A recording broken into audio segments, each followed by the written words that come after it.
Wow, I'm still thinking about Davina.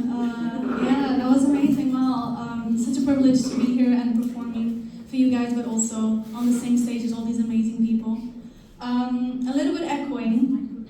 I mean, you don't know anything about me, but like, hi, I'm Carolina.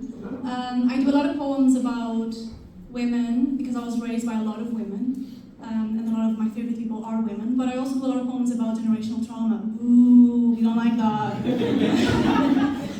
And I was thinking about this gig and how many of us are here performing together, which I think is beautiful. And sometimes I feel like in the arts, you might feel a bit lonely at some points in your life. So I wrote a poem about my family and how that connects to the arts, which I'll be performing for you guys now. It's called Midnight Ballerinas Spin on the Edge of the Glass. My family made me lonely.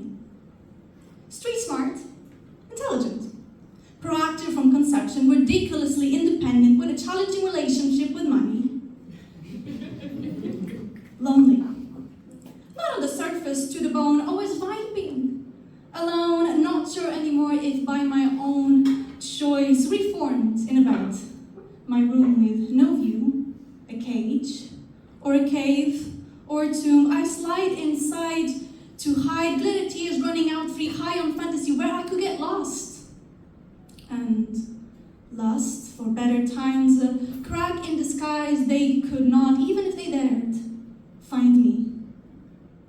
Lonely and loving, by some even cherished, excelling at school, mediocre in the sports that matter, outstandingly average in adulthood, exceptionally not married, inadequate, no kids at my late age, a career going somewhere, lonely, microdosed, complex, a good daughter, a great sis, a kind at heart, bless her, with a desire to impress us. I know talking with yourself out loud is what crazy people do. If that's true, I must be the queen of threading conversations in my dreams, extremely lonely and stupidly brave, somehow artistic, talkative, miserably argumentative, cocky, opinionated, selfish, self-centered, insolent, spoiled, cold, sometimes unbelievably frozen.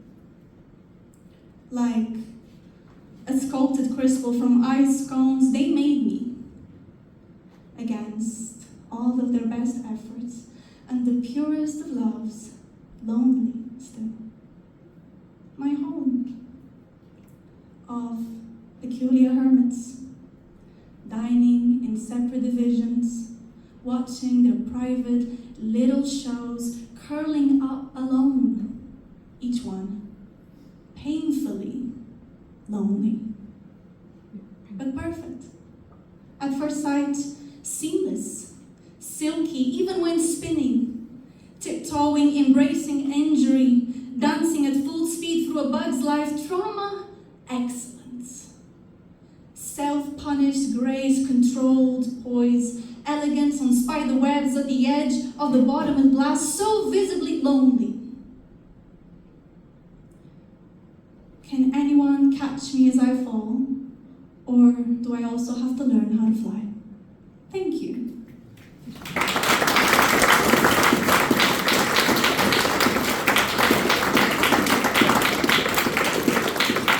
So there's a saying, if you're like someone that I like, that I'll probably end up writing a poem about you. So I brought you today one of those. This was written not long ago. By someone I literally just met on a day, and they just told me something I thought it was quite interesting to say to a stranger. So I decided to write a poem about them. And I call them Peggy, for the sake of the poem. It's called The Pain of the Color Pink. Peggy paints her lips pink. Not magenta, mauve, fuchsia, or rose. Pink she picks to polish the girly look only since she's grown into a woman over 50 who does not wish to be invisible. Of all the shades, why pink? Her perky lips paired with a wrinkled well-made blouse, not bubblegum, blush, rouge, punch, hot pink polka dots pinching the sleeves as she needs to be seen against all threats of disappearance. Peggy is pushing 60.